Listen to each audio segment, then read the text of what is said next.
The Rosenberg Fund for Children is named for my birth parents, Ethel and Julius Rosenberg, who were executed by the United States government in 1953 when I was 6 years old. I founded the Rosenberg Fund for Children in 1990 to provide for the educational and emotional needs of the children of targeted activists and targeted activist youth in this country. In addition to awarding regular grants, the RFC also convenes gatherings for our beneficiaries. There are 2 gathering programs which we try to hold every few years, finances permitting. Family gatherings bring together school-aged children and their parents, and Carry It Forward gatherings are for college-aged young people. Gatherings exemplify the RFC's commitment to building community and combating the isolation that can make activist families vulnerable by bringing together people who have experienced similar situations.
I'm Nina.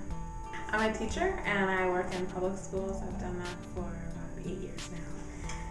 The same amount of time I've been on the board, actually. And I'm Jose, and I've been on the board of directors for about 5 years, and this is, I think, the 3rd or 4th gathering that I've been a part of, and I always surprise myself with how much I seem to get out of it. Just the interactions with all the beneficiaries, it's good to see, it's nice to see that they have a very large appreciation for the organization, and it helps when you know that the people that you're helping are appreciative. It just makes you want to do more for them.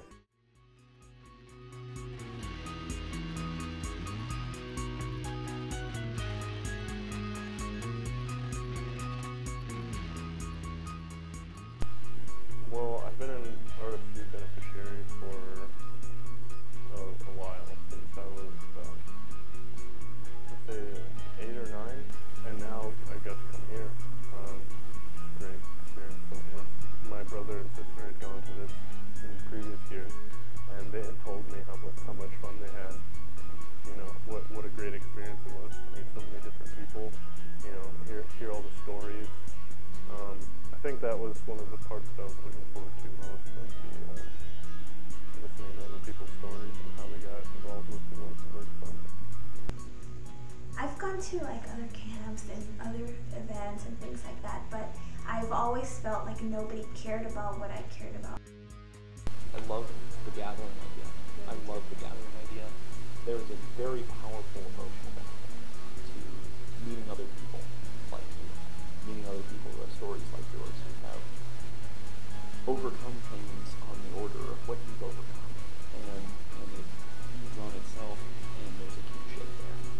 I think it's really positive and really important that we all get to meet each other. I have been amazed this weekend with the intention of the RFC. It's amazing how they've taken people from all over the world. We have someone from Puerto Rico, we have a couple people from LA, I came from New Jersey, we're in Massachusetts right now. And they gave us an opportunity to talk about things that you don't really get to talk about from day to day, because there's not many people like ourselves.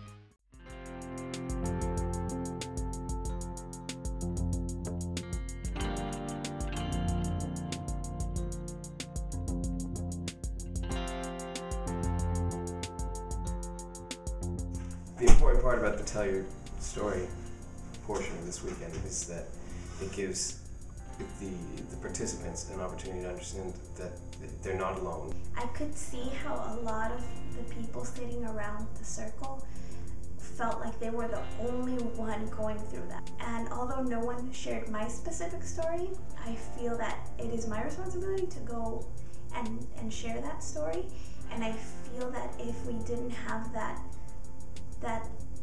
kind of like, oh, I know what it's like to have to go visit a parent in prison, or I know what it's like for your parents to do this, or I know what it's like to go against a school principal and things like that. I think when you don't meet other people that have gone through similar worst experiences, then you feel kind of alone or isolated. Tell Your Story was the best part of the gathering. Something that it did teach me actually was that, normal people, everyone here seems normal, and until the Tell Your Story part, you didn't really know who was involved in what and what the story was, because we are all just regular people. And you learn a lot about the world, you learn a lot about what's happening in the world. It's a really eye-opening experience. As well as gained a lot by being able to talk about my story as well. My first reaction to hearing all these stories, and for a lot of people, that's horror. And then your second reaction has to be, what's survival?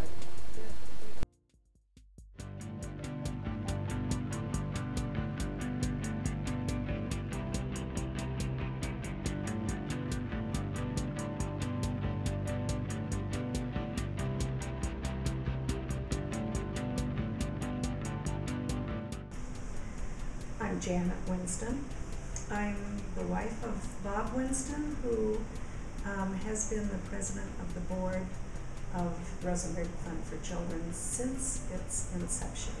I have been involved with giving art workshops to the recipients every time they have, or almost every time, they've had some kind of a summer gathering. The older students, recipients, they have sometimes come up with some very interesting ideas of what they'd like to do, but mostly they seem to just want to relax and enjoy making something. And they often sort of work this whole weekend or the whole RFC into what they're doing. Helps them remember and sort of take something home from the weekend.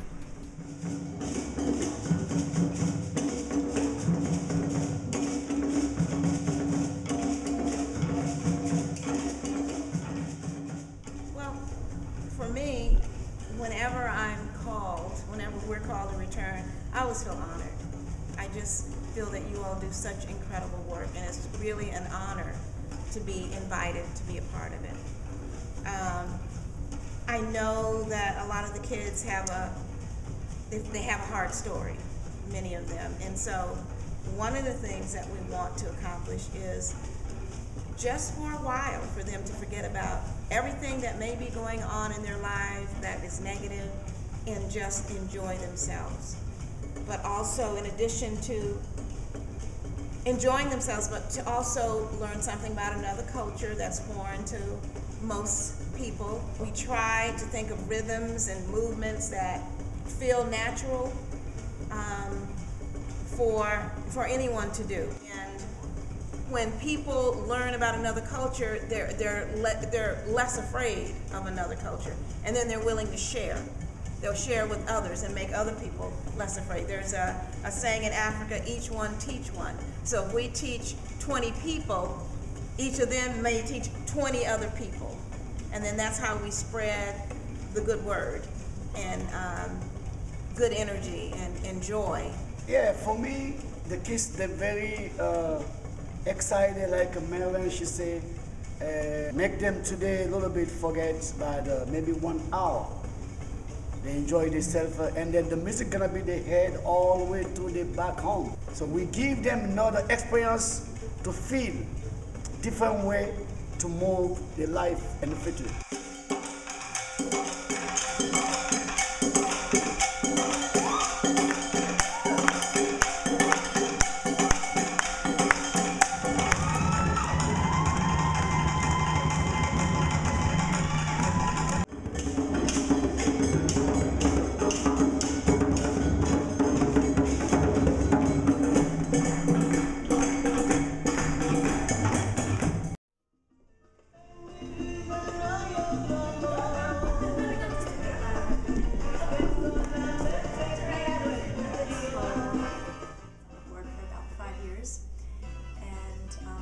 the RFC. I love being part of it. I especially love the gatherings where we get to all come together and really see what the RFC is about. Okay, so when I teach my Latin dance classes, what I always think about is that dance is a way to experience joy, a way to connect with oneself and to connect with others in ways that we often don't get to do in the world because of stress, because of social norms. There are ways that we're very alienated from ourselves and others. And so my goal is to get people to relax, have fun. I think sometimes people feel a little nervous or awkward, making a new friend or starting a conversation. And when people have to work on a dance pattern together, immediately there's something to laugh about.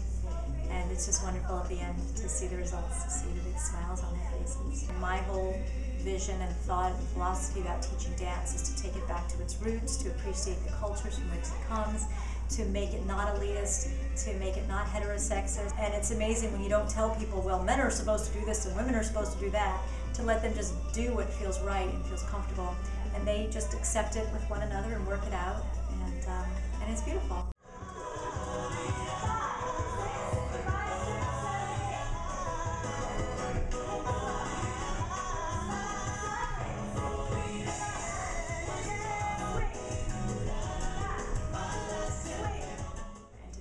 Enthusiasm and to feel the connection between the young people and the way that they adore and support one another and celebrate this time together. It's just wonderful to be part of that.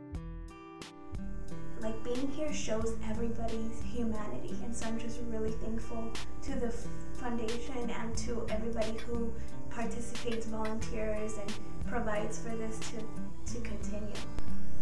I'd say, keep doing what you're doing because, you're making people's lives better. I love coming to the gatherings, and I feel like I'm a better person for getting to spend time with all of these people. And I think there's no way that we can ever measure what this does. And the gatherings can change people's lives.